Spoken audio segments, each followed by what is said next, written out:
Welcome to another Founder Wisdom podcast. We have Lonny Kocina with us today. So I think I got that one right. Kocina.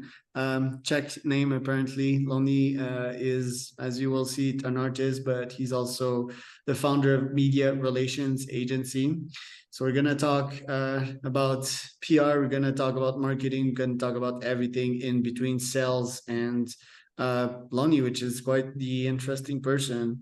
This podcast is brought to you by podpire.com. If you need help with your pod, start one, scale one, monetize one, find sponsors. I can help you do that. Monetizing podcasting is my strength. You can go to podpire.com. Lonny, welcome to the pod. Can you tell me a bit more about yourself and about Media Relations Agency? Sure. Started out of my laundry room 35 plus years ago, and I just had this idea. The world is so different now than it was 35 years ago, but PR firms would sell their service by the hour, and I was buying it. And there was no guarantee I'd get anything. I was trying to buy some media coverage, and and I'd give them $30,000 and cross my fingers and hope I got something for it. And if I didn't, they definitely got my 30 grand, and I maybe not didn't get any media coverage. So anyway, so I decided to start an agency where we sold it per story. It was just a little pricing twist. So we would charge per interview we arranged for clients. And you talk about timing of a business, you can be too early or too late. Boy, we were just right on time. The market, the media was changing and expanding, and talk radio was coming on the scene, and then the internet came around and that expanded it. And so we had a lot of good years of business. It was at about 60 employees. We're down quite a bit from that now. That it's kind of on its downside a little bit, but we've always had to adapt and retrench and what have you. So we're kind of going through a little of that right now because there isn't as much earned media anymore.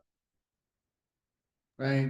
35 grand, that's a lot. Did you lose that, or did you get an ROI on that? Say that again. The 35 grand you invested at the start, did you get a return off that, or did you? No, I think maybe I wasn't clear. I felt like I worked for another company at the time, right? And I would go in and they'd want 30,000, right, to get me media coverage. And sometimes I'd get some, but sometimes I would get nothing, And I just thought I didn't want to buy it, right? And so I just decided to charge per story. I thought, it'd be so much smarter if they just charge per story. I'd be happy to pay if I got it. I just didn't want to pay if I didn't get it, right? And I thought, I bet other companies would. At the time, I was young. I was looking to start a business. I had read a book by a mentor of mine, Jim Cook, who wrote a book called The Startup Entrepreneur.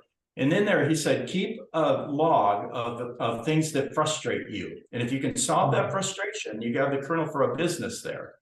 And so that frustrated me. I thought, why don't they just charge per story? I'm happy to pay for that. And I thought, well, heck, I could do that. So I did that. It took off. So what do you have to say on using anger as a fuel, as a propellant? Well, that's an interesting question. I don't think I've ever been asked that before, but I just love it. And I don't think it's not for everyone. You have to be able to pull it off, right?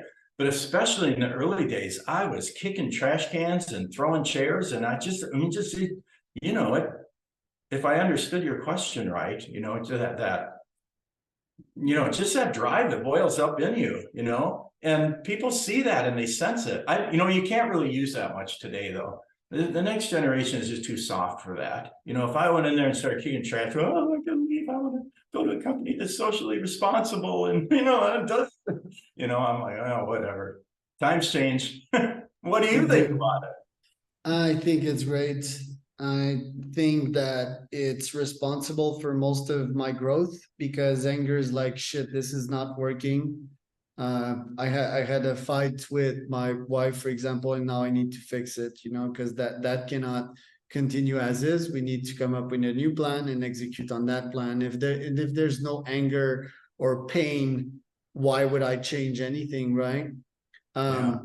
in the Ironmans that I do, well, there's anger sometimes. People pass me by on the bike and I get pissed, and then I cycle faster. I think it's like a kick in the ass. I do think though that, yeah, you need to be a samurai master to handle that, because it's a coal that burns very deep, so need to I'll be tell you, careful not to handle it for too long. I'll tell you something that CEOs should be angry about today, and that's how little their marketing people know about marketing. It's just unbelievable. I wrote a book called The CEO's Guide to Marketing, the book every marketer should read before their boss does, because I'm telling on them. Imagine if you hired an accounting firm, right? Or an accountant to do your accounting for you, and they didn't know basic accounting. They didn't know what a balance sheet was. They didn't know what an income statement was. They were unsure what GAAP meant, and they really weren't even that good at adding, subtracting, multiplying, and dividing. I mean, it's unthinkable, right? That is so ubiquitous in marketing firms today. Most of them couldn't tell you what a brand is. Most of them wouldn't know what the marketing mix is, the promotional mix. They couldn't talk about segmentation strategies or segmentation variables. This is basic marketing stuff. And I think CEOs out there would be shocked because they're busy. They need to know about insurance. They need to know about leasing. They need to know about marketing. There's so many things you need to, and you can't have that depth of knowledge in everything, right? But certainly the team that you hire should have that. I did a little quiz one time that I put online, 10 basic marketing questions. And I just opened it up to anybody in marketing that wanted to take the quiz and see how they did. The average score was 7 wrong out of 10. Basic, multiple choice questions. It's just, I don't think I've hired a person in, well, I've been in business 35 years. I don't think I've hired one person that comes in with good basic marketing knowledge, that just basic marketing concepts and principles. And we're a marketing firm that takes money from people to do their marketing. I mean, that's pretty scary, right? That's one of the reasons I finally wrote the book. I kept trying to teach these people. And about the time you teach them, they get another job and then they're gone. And then somebody new is coming in and what have you. And then you got people that have been there 5 years and they know this. It was really hard to try to spend my time teaching them. So I just wrote this book to make it simple. But I'll tell you what, if CEOs quiz their marketing teams, internal and external, and understood marketing, what to ask them, I think they'd be in for a rude awakening. They'd be kicking trash cans then. I do agree with that, because I have a bunch of clients. I come from a marketing background too. Nowadays, I play more in the granular and micro niche of scale of sales and cold emailing, to be precise. And people that I hire don't know shit about marketing. People that I have as clients do not know much about it. I have spoken with various competent folks, but they're definitely the 1 to 5%, let's call it that. Talking about rents, like the next generation, I do feel that they're a bit softer. I'm not sure if it's gonna help them in the capitalist market, or even if they want to have anything to do with the capitalist market. Maybe that's another option here. Statistically speaking, I think that they're, I don't know, 15-20% softer than the past generation of whatever you want to call it, the slice of 0 to 10 years between them or something like that. But it's definitely diminishing returns. Why do you think that is, and what does that mean for our future? Well, I think it's because it's like anything else. You learn no good lessons in the good times, right? You just really get dumber and dumber. Like when I had 60 employees, I could have done the same thing with 40. Well, 20 salaries I could have saved, office space, computers, all that stuff. It's just when things are flush, you make dumb choices, right? And when things are really tough, you really get smart and you get better, right? I don't think this generation has had to be really tough. I just don't think I think they've grown up in a time when low inflation, I don't know. I just think they've had it a little too easy.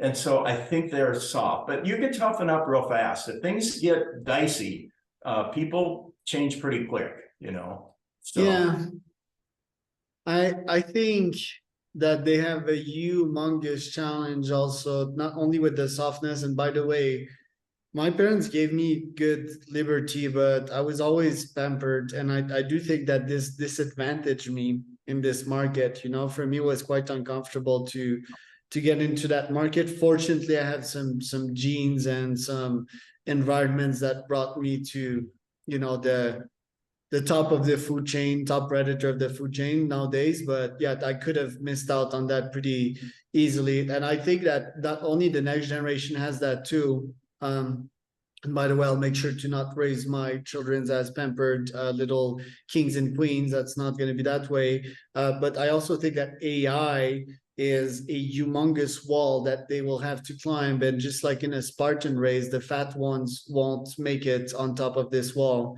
other than if people are taking their hands and there's like 4 people lifting a 300-pound unfit person.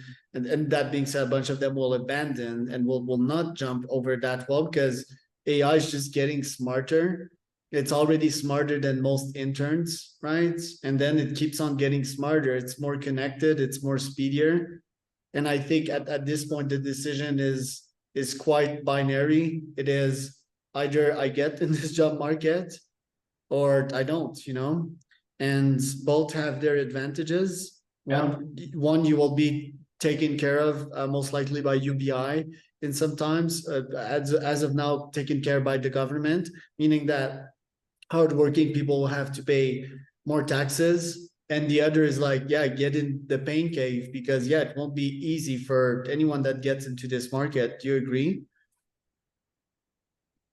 I'm 67, so I don't think that much about, here's how I think about it when it comes to marketing. I think that there's these fundamentals you need to know. I don't really care. When the internet came around, that didn't change much for me. It was just a different tool that we use. Companies are always going to have to get their message from their brain to the consumer's brain, right? That's a path they're going to have to travel. What path that is, I don't really care what it is as a marketer. I'll adjust to the tools that are available to us, right? One of the problems we deal with, though, is even with the internet, when that's come around, the learning curve is so steep and so fast. To stay with it, it's like you're going to be spending 40% of your time learning how to do this stuff rather than actually executing on it in order to keep up. And if you don't do that, you're going to get behind, right? And that's hard. It's hard to do. It's hard to charge clients enough, when you're providing them the service, because they're really paying you to be educated and learn all this stuff too. So AI we know it's coming down the pike. We use it for a number of things right now. I kind of think I'm old enough that I've seen how people were so afraid of the internet and what it was going to do, and there's just different things as they come around. I don't really feel that way. I'm just take it. I don't know if it's going to be a tool. And it's going to be quite useful. It's certainly going to change us. But they used to talk about the internet as a super highway. The internet was the super highway, right? That's what they called it, the super highway. And I thought, yeah, super highway my ass. One day that super highway is, so pardon my French there. Quick nod to the guy in the background. Anyway, my thought was this super highway is going to be filled with a bunch of junk cars one day. And that's what it is right now. You go on the internet and there is so much. I'm not an expert in everything, right? But I'm an expert in marketing, and I can see it's just a bunch of BS. These people have no idea what they're talking about. The colleges are cranking these people out by the thousands. You don't have to be licensed. You don't have to, there's nothing, anybody can hang out a shingle and say that they're an expert marketer. And they aren't. I mean, so I just don't, I just remember when the internet that came out, it was really hard to get my mind around what was happening. Yeah, this was at a time like our website is publicity.com, right? So I reserved that name when it was available. And I thought, oh, what's a visual name? And I thought, well, checkerboard is kind of visual. So I reserved that. I reserved my company name and what have you. But I really had no idea the magnitude the change, and it was almost like the Wild West. The AI is going to be the same way. It's kind of like the Wild West. We don't know how it's going to turn out, right? We just don't, we can't imagine it, the world with it. Like we could have never imagined the world with the internet before it was here. I remember writing a letter to I had 30,000 prospects at the time. And I wrote them a letter. I said, there's this thing called the World Wide Web, and you have to reserve your name. And anybody globally can reserve their name. So you have to reserve yours, or somebody else could reserve it, and then you can't have it anymore. I sent it out to 30,000 people. I got about 5 replies. 3 of them bought, and 2 of them were like, oh, you're crying wolf. You don't know what you're talking about. I mean, people just can't grasp this stuff right away. I'm not going to try to. Just like we did in the internet, we started building websites right away. We started reserving our clients' names right away. We play in the field, but I don't claim to know how it's going to affect things. And I doubt that it's going to be the end of the world, and we're all going to be working for robots one day, or we're not going to do any work. We're going to sit at home and everything's going to be done with us. I just kind of doubt. Maybe, I don't know. I think AI will revolutionize the world's different than the internet, because if the internet was a highway, and indeed it was a highway for some idiots, idiots, aka humans, it's a common place for everyone to communicate together. The difference with AI is that we're gonna feed it a couple of formula, we're gonna tell it to go test theories out there and see which one accomplishes the goal faster. And the AI can do it by itself, can even feed itself new goals, and can think. It's like a brain on steroids. So, and yeah, that will be mostly online. So that will drastically change how the world is built. There will be AI oligarchs, more than we've never ever seen before. The fortunes will be made quite rapidly. And you and I pre-call, we were talking about capitalism. So will this like suck out the air for the rest of the ecosystem? Could very much happen, until that someone that has all of these resources will decide to redistribute to the rest of society. And then I think, again, coming back to our point earlier on, people will have to make a choice. Do they want to be apex predators, or do they want to be fed? So I think there will be, it's an oversimplification, but there will be 2 classes in society. There will be happy dogs, they will be fed and taken care of and be very happy. And there will be the masters at the other end. The masters will constantly face pain and make sacrifice, and that will be their version of the world. I don't even want to say happiness, but me, I'm happy growing. I'm happy in pain, so yeah, I think that might be in the future, but hey, let's keep that one for another time. On your side, Lonny, where can we find more about you? Just go to publicity.com. Easy to remember. My book is on there. We send it out free. You can buy it at Amazon if you want, but CEO's Guide to Marketing, but publicity.com.